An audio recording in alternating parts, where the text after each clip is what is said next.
Party నాయకులు, Telugu Desam party నాయకులు పవన్ కుమార్ రెడ్డి గారి నాయకత్వం. పవన్ కుమార్ రెడ్డి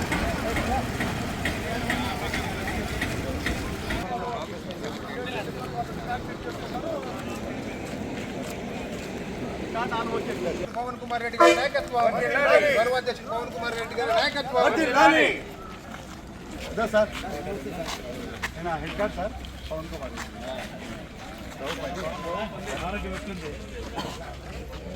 75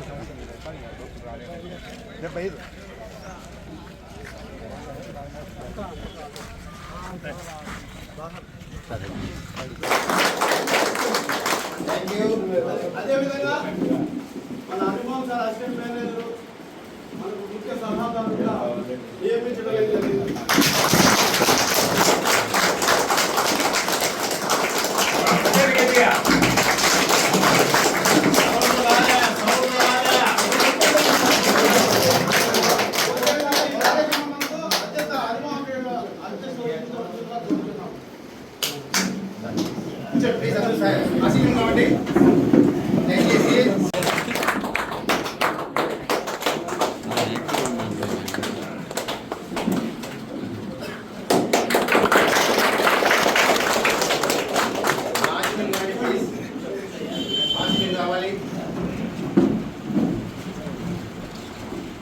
మరి మన జీవితాలు ఇవి, మన జీవితాలు బాగుపడాలని అందరూ ఎదురు చూస్తున్నాం. కొంతమందికి అయితే నిరాశావాదము, ఎందుకంటే ఈపీఎస్ 95 పెన్షన్ అనేది కేంద్ర ప్రభుత్వం పరిధిలో ఉంది. వాళ్ళు ఏమైనా 7,500 పెంచుతామని చెప్పి అప్పుడప్పుడు న్యూస్ వింటున్నాం, కానీ అది ఆచరణ లేదు. 1000 రూపాయలు అనేది మ్యాక్సిమం ఇప్పుడు 15 ఏళ్ళ క్రితం మోడీ ప్రభుత్వం వచ్చినాక పెంచారు తప్ప ఆ తర్వాత దీనికి లేదు. కనీసం ప్రభుత్వ ఉద్యోగులకు 6 నెలలకు ఒకసారి డిఏ కలుపుతారు. మాకు ఆ డిఏ ప్రాప్తం కూడా లేదు. 6 నెలలకు ఒకసారి కదా 5 ఏళ్ళు కాదు, ఒక్కసారి ఈపీఎస్ 95 వచ్చిన తర్వాత ఒక్కసారి మాత్రమే డిఏ కలపారు. అంటే చట్టంలో అయితే ఉంది, చట్టంలో మాత్రము డిఏ కలపాలా, వీళ్ళకి పెన్షన్ వృద్ధి చెందాలా, 75 అయిన తర్వాత పెన్షన్ కూడా అక్యుమిలేషన్ అయితే ఉంది కదా, అది కూడా డబ్బులు కావాలండి. కానీ మన వరకు వచ్చారంటే కార్మికులు అని చెప్పేసి ఒక చిన్న చూపులో మనకు పెన్షన్ అయితే పెరగడంలా. మరి చాలా చాలా కష్టంగా ఉంది. మరి ఆ విధంగా మనం ఇప్పుడు ఇబ్బంది పడుతున్నాం కాబట్టి మన ఇబ్బందులు అంటే మేము అన్నిసార్లు మీకు వస్తానికి సమస్యలు చెప్పాలని కాదు, మా పరిస్థితి చెప్పాలనే ఉద్దేశంతోనే ఈ విధంగా చెప్తున్నాం సార్. యాక్చువల్గా ప్రభుత్వం అయితే చాలా బాగా ఉంది, అంటే ప్రకటనలు అయితే బాగుంటాయి, అందరికీ గృహాలు ఇస్తాము, ఉద్యోగులు కూడా గృహాలు ఇస్తామని. కానీ కదిరి డిపోలో ఇంతవరకు మా డిపోలో చూస్తే ఒక్కరికి కూడా ఇల్లు ఇచ్చిన పాపాలకు ఒప్పుకోలే. మరి ఎందుకు కారణం అంటే అంత ఆర్టీసీ కార్డు అయితే కొద్దిగా వాళ్ళకు, ఎందుకంటే మేము లంచాలు ఇచ్చుకోలేము, అంటే పరోక్షంగా మాట్లాడుతున్నా, లంచాలు ఇచ్చుకోలేము. ఇప్పుడైతే పుష్కలంగా ఉన్నాయి, ఆరోగ్యంగా బాగున్నారు, వయసు ఫ్యాక్టర్ పెరుగుతుంది కాబట్టి ఇప్పుడైతే సమస్య లేదు. ఇక భాషాన్ని చెప్పినట్టు గౌరవాధ్యక్షులుగా ఎంపికైన పవన్ కుమార్ రెడ్డి గురించి మాట్లాడాల్సి వస్తే, ఈ కదిరి పట్టణానికి, కదిరి శాసనసభ నియోజకవర్గానికి వాళ్ళ ఆశాకిరణం అవునన్న. ఆయనకు ఆర్టీసీకి ఎనలేని బంధం ఉంది, అది నాకు తెలుసు, మా డిపో మేనేజర్ గారు తెలుసు. పవన్ అన్న వాళ్ళ నాన్న Jayaram Reddy sir Kurli head master, మీ అందరికీ సుపరిచితులే, తలుపులోకి ఇంకా బాగా సుపరిచితుడు. వాళ్ళ బ్రదర్ అనిల్ సారు, ఆయన ఇంకా మాకు సుపరిచితుడు. ఒకసారి కరోనాలో మేమంతా డ్యూటీలు చేయవలసి వచ్చింది సార్. అందరూ ఇళ్లలో దాక్కున్నారు, టీచర్లు కానీ, బ్యాంకులు కానీ, ఎంఆర్ వర్క్స్లు కానీ అందరూ దాక్కున్నారు. కానీ ఒక ఆర్టీసీ ఉద్యోగం మాత్రమే రోడ్లపై పనిచేయాలని చెప్పేసి ఒక నిబంధన వచ్చినప్పుడు, మాకు ప్రాణరక్షణగా మాస్కులు కావాలన్నప్పుడు అనిల్ సార్ ఫోన్ చేసినప్పుడు తక్షణమే సంధించి ఆర్టీసీ ఉద్యోగికి ప్రతి ఒక్కరికి మాస్క్ అందజేసిన ఘనత మన వాల్మీకి సంస్థల అధినేత. అదే కాకుండా మేము ఎన్నోసార్లు ఆర్ట్స్కో తరఫున కార్యక్రమాలు నిర్వహించేవాళ్ళం. చందాలు వసూలు చేయవలసి వస్తే అత్యధికంగా చందాను ఏపీఎస్ఆర్టీసీ మా మీద అభిమానంతో పవన్ అన్న గారు దాదాపు మాకి అత్యధికంగా చందాలు ఇచ్చేవారు, మాకు తోడ్పాటు ఆర్టీసీకి అందజేశారు. అదేవిధంగా స్కూల్ పెట్టినప్పుడు వాల్మీకి స్కూలు, అక్కడ విద్యార్థుల కోసము మేము ఎన్నో వేలు, వందలు కాదు వేల బస్సు పాసులు ఇచ్చి ఆర్టీసీకి పరోక్షంగా రాయితీ రూపంలో ఆదాయం సమకూర్చిన వ్యక్తి పవన్ కుమార్ రెడ్డి. మరి అభిజ్ఞ ఫౌండేషన్ మీరంతా వినే ఉంటారు. ఫౌండేషన్ మీద ఈరోజు ఎన్నో సేవా కార్యక్రమాలు చేస్తున్నాడు.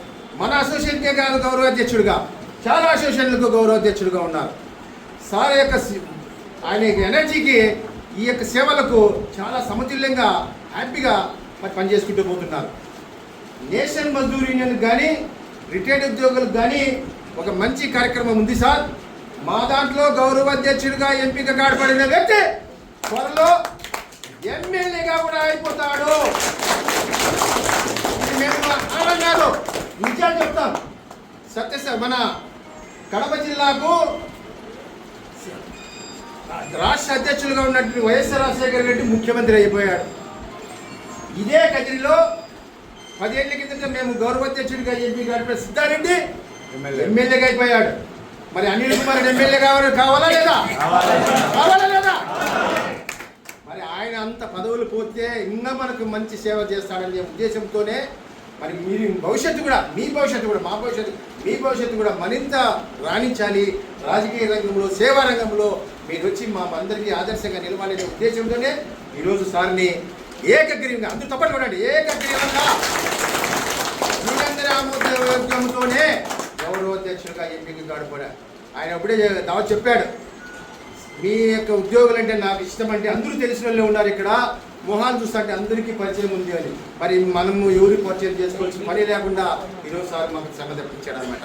మరి చాలు, మా అందరి తరఫున సార్కి మరొకసారి కృతజ్ఞత తెలుసుకుంటూ ఇక మన డిపో మేనేజర్ గారికి చెప్పవలసి వస్తే సార్ అందరికీ సుపరిచితం. మనం హనుమంత్ సార్ సలహాదారుగా మనం ఎన్నుకోం కాబట్టి హనుమంత్ సార్ కూడా నమస్కారం.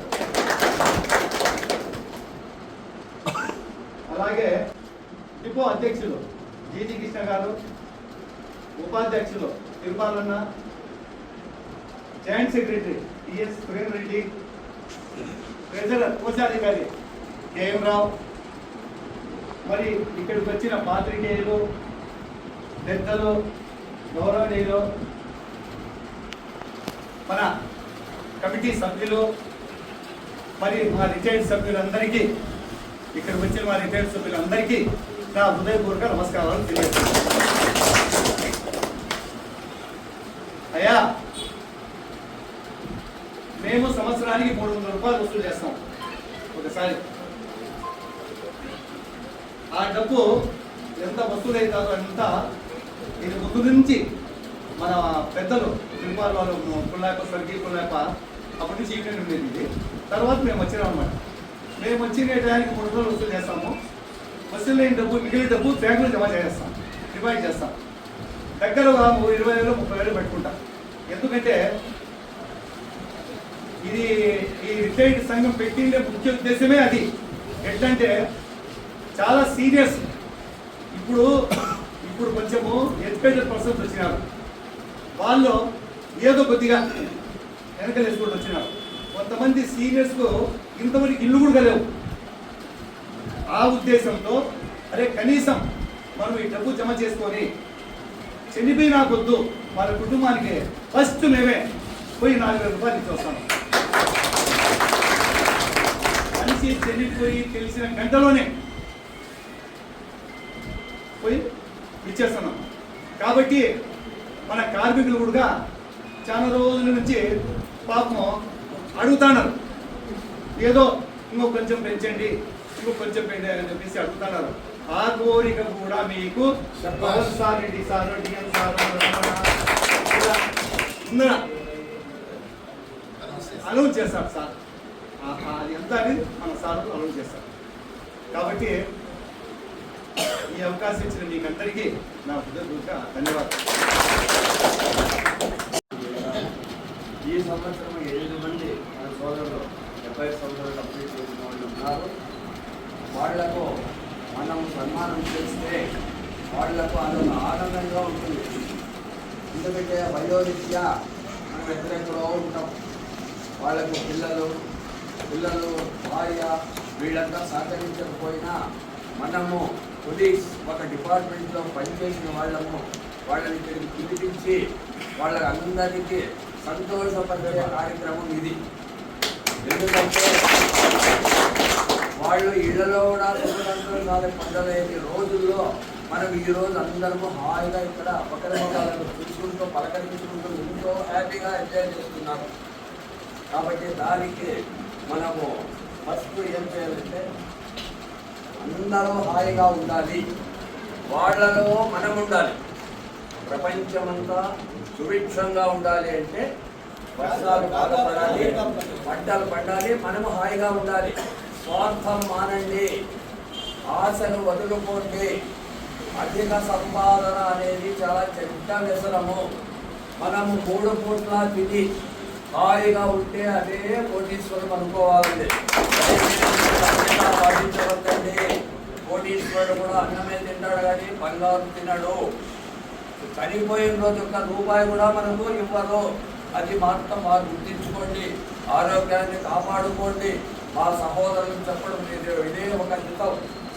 టయానికి తినండి, అనవసరంగా బయట తిరగాడుతండి.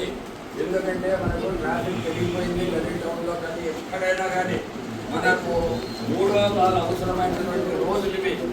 ట్రాఫిక్లో పోతుంటే వెనకోడు వచ్చిన కుదరచ్చు, ముందరోడు వచ్చినా కుదరచ్చు, సఫర్ అయ్యేది మనమే. కాబట్టి అనవసరంగా ప్రయాణాలు చేయొద్దండి. రోడ్లలో ప్రయాణాలు అంటే బస్సులో పోతూ రావచ్చు, అనవసరంగా వాకింగ్ మాత్రం రోడ్లలో తిరగద్దండి. అది నా సలహా. తరువాత ఈరోజు ముఖ్య విశేషం ఏమంటే మనకు గౌరవ అధ్యక్షులైనటువంటి పవన్ కుమార్ రెడ్డి సార్ గారిని ఇక్కడ అధ్యక్షులుగా నియమించుకోవాలనే సదుద్దేశంతో మనం ఇక్కడ ఈ సభ ఏర్పాటు చేశాము. దానికి గౌరవమైనటువంటి మన డిపో మేనేజర్ గారు మైనుద్దీన్ సార్ గారు అంగీకరించినారు. మిగతా మన సహోదరులు వి కృష్ణ గారు, హరిమోహన్ సార్ గారు, మన ఎస్సీ భాష గారు అందరి సహృదయంతో ఈ సభను ఏర్పాటు చేయడం జరిగినది. కావున నేను చెప్పవలసింది చెప్పినాను. మీరు అందరూ ఆరోగ్యంగా ఉండాలని చెప్పి మరొకసారి అధ్యయుడు ప్రార్థిస్తూ చాలా మంచి విషయాలు చెప్పాడు. గుర్తుపెట్టుకోండి, ఇప్పుడు మన నేషనల్ మజ్దూర్ యూనిటీ అసోసియేషన్లో కీలకంగా మన అధ్యక్ష పదవి తర్వాత ఉపాధ్యక్ష పదవిలో ఉన్న